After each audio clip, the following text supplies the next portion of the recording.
Now, in terms of your team, Yes. you have probably hired a lot of people in your lifetime. Few. A few. So in that few, how do you identify quality, the ones that are going to, do the thing, but also challenge you when necessary? That is the question. No? Let's say that you start a research for something, HR manager, okay? You go to an agency, say, hey, I'm looking for a guy. Hey, what do you look for? And you give them, your idea. And they send you somebody, a list of people. All these people are expert. At this stage of our career, you don't talk to a person and you want to make sure they really knows the job, because they know the job. When they come to us, they all are good at what they do. They're probably the best. Now the problem is, do we click?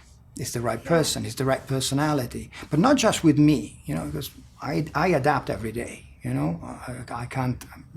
I always say something that when you're young, you look for the perfect woman, and then you end up with your wife. In the sense, I love my wife, but she's not the perfect woman. And believe me, I'm not the perfect man.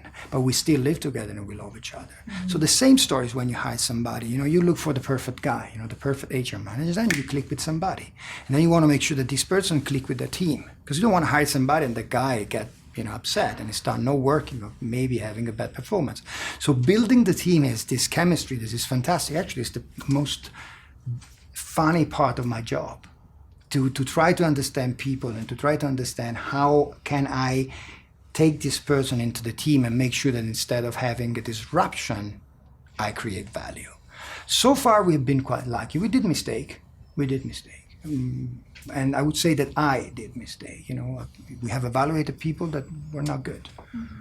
But that happened, it's life. But what is super important, if somebody is not good, it doesn't mean that he's not a good person, doesn't mean that he's not a good manager. It just doesn't fit with the situation and with the moment. And then what do you do in that situation? When somebody's not good? Well, it's just one way of finishing it, and it's not even a question. I mean, you know how you end it. If you got to do what you got to do in the interest of the company. Right. And I've heard from a lot of individuals that there's a way to do that really well. There's a way to... That's an interesting thing.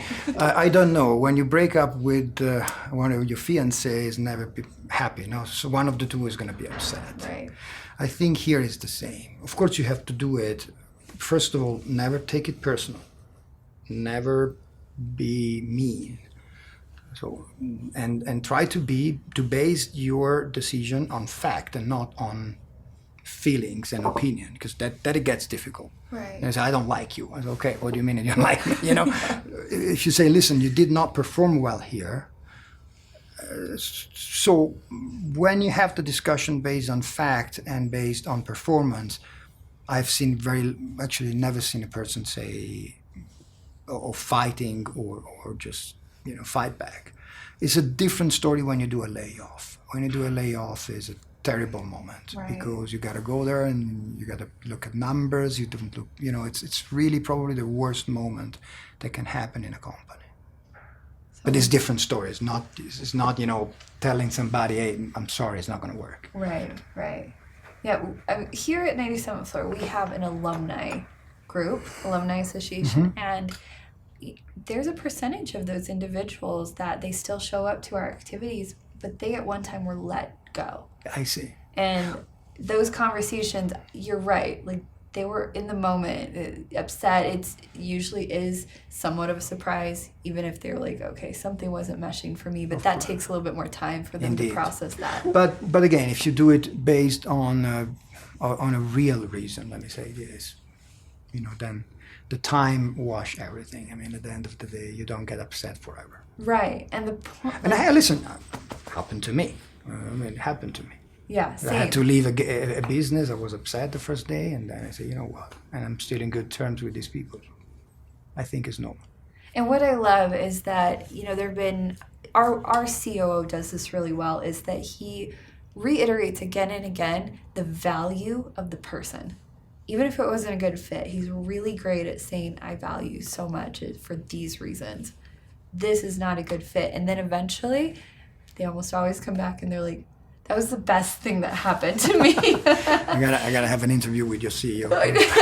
he is great. He's really good I'm at sure that. he is. And they end up becoming clients later, but just coming back and this alumni association it's been really, really Great. interesting to see that.